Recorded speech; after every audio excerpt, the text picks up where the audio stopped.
Hello everyone, welcome to EduFun Day.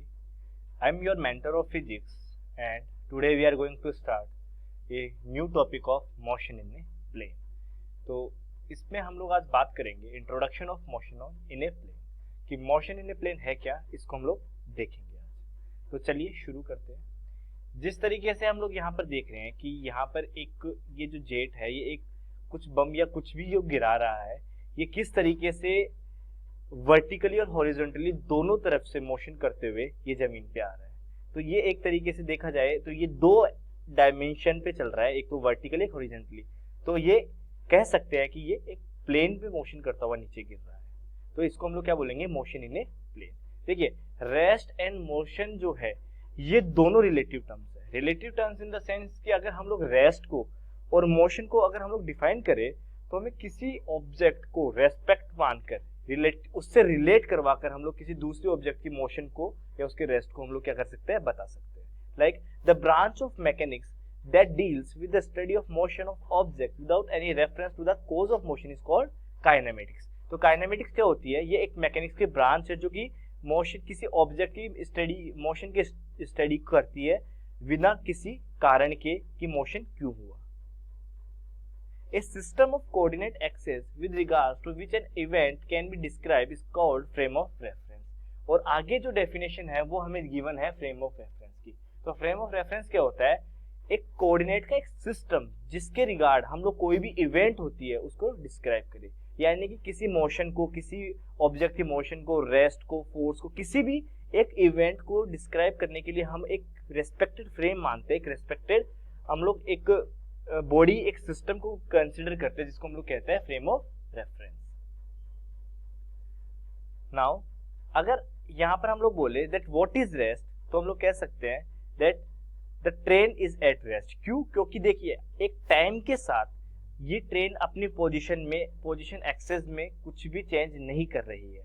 यानी कि time interval के साथ साथ इस ट्रेन की पोजीशन चेंज नहीं हो रही है। तो हम लोग बोल सकते हैं कि ये ट्रेन जो है वो रेस्ट पर है। और देन व्हाट इज मोशन, कि देखिए अगर हम लोग किसी रेफरेंस फ्रेम को देखें तो उस रेफरेंस फ्रेम के अकॉर्डिंग, जैसे मैं इस पोल को कंसीडर करूँ या पीछे ब्रिज के किसी भी पोल को कंसीडर करूँ, तो उस रेफरेंस फ्रेम के अकॉर्डिंग टाइम इंटरवल के साथ ये जो ट्रेन है ये अपनी पोजीशन को चेंज कर रही है। तो we can say that we observe that the train is moving with reference to the bridge. इस ब्रिज को रेफरेंस फ्रेम मान के हम लोगों ने क्या ऑब्जर्व किया कि जो ट्रेन है वो टाइम इंटरवल के साथ खुद की पोजीशन क्या कर रही है, चेंज कर रही है। तो हम लोग कह सकते हैं that the train is in motion. So we can say motion is a change of position of an object with respect to time and point of reference. यानी कि पॉइंट ऑफ रेफरेंस और टाइम के respect में किसी भी चीज की position अगर चेंज होती है तो हम लोग बोल सकते हैं that object is in motion. Now how many types of motion are there. अब हमारे पास अगला क्वेश्चन है कि मोशन जो है वो कितने टाइप की होती है। तो इसका जवाब है कि कोई भी पार्टिकल है वो तीन वे में मोशन कर सकता है। First one is motion in one dimension, second is motion in two dimension and third is motion in three dimension. यानी कि 1D, 2D और 3D ये तीन टाइप के मोशन कर सकता है कोई भी पार्टिकल। तो चलिए हम लोग अब बात करेंगे टाइप्स ऑफ मोशन पर। देखिए motion is one dimension, motion in one dimension की वन डायमेंशन मोशन में बात करते हैं। जिस तरीके से अगर हम लोग चींटियों को देखें तो वो क्रॉलिंग जो करती है वो एक के पीछे एक ऐसे करते हुए चींटियां चलती है। यानी कि एक स्ट्रेट लाइन में क्या करती है, चींटियां चलती है। Then this is a straight line motion जिसको हम लोग वन डायमेंशन मोशन भी बोलते हैं। It is also called rectilinear motion और लीनियर मोशन। देखिए रेक्टिलिनियर वर्ड जो आया वो बेसिकली आया रेक्टी प्लस लाइन यानी कि स्ट्रेट लाइन से, और स्ट्रेट लाइन में जो मोशन हुई उसको हम लोग लीनियर मोशन या रेक्टिलिनियर मोशन कहते हैं। क्योंकि ये सिर्फ एक दिशा में एक डायमेंशन में हो रही है तो इसको हम लोग कहते हैं वन डायमेंशन मोशन। अगर यहीं पे हम लोग आगे चले मोशन इन टू डायमेंशन, तो देखिए यहाँ पर अगर जो हम लोग एंग्री बर्ड गेम जो हम लोग खेलते हैं उस एंग्री बर्ड गेम में हम लोग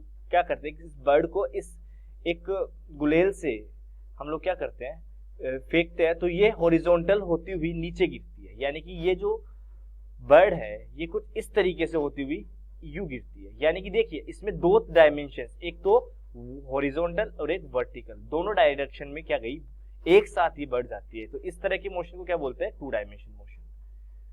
what is the type of its motion.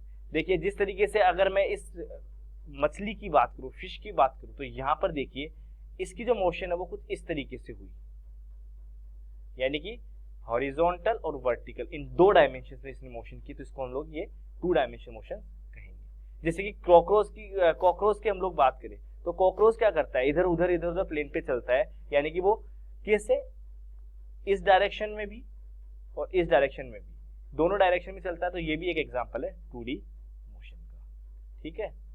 This is a motion in a plane.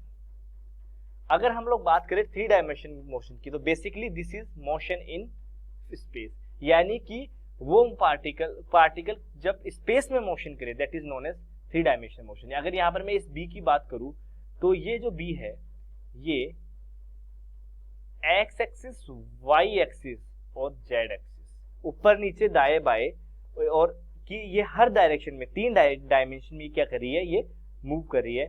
तो इसको हम लोग क्या बोल देंगे, motion in 3 dimension. Now examples for motion, अब हम लोग देखेंगे इन मोशंस के examples. Imagine a cannon ball being launched at an angle from top of very high cliff. जैसे कि हम लोग यहाँ पर बात करेंगे एक कैनन बॉल की। मान लेते हैं कि यहाँ पर एक हाई क्लिफ है जहां से कैनन से हम लोगों ने कोई बॉल को क्लिप किया, तो वो बॉल इस तरीके से आती हुई जमीन पे आएगी। तो ये एक मोशन है 2D। Imagine that the cannon ball does not encounter significant amount of air resistance. तो देखिए यहाँ पर gravity accelerate objects downward but it is unable to effect the horizontal motion of a projectile. कि किसी भी cannon से हम लोग कोई बॉल फेंकते हैं तो ग्रेविटी उसको क्या करती है, डाउनवर्ड लाने की कोशिश करती है, लेकिन ये इतना ज्यादा पावरफुल नहीं होता कि इसको प्रोजेक्टाइल मोशन करने से रोके और इसको यूं ही गिरा दे। तो ये बेसिकली जो मोशन होती है, ये मोशन होती है इस तरह से,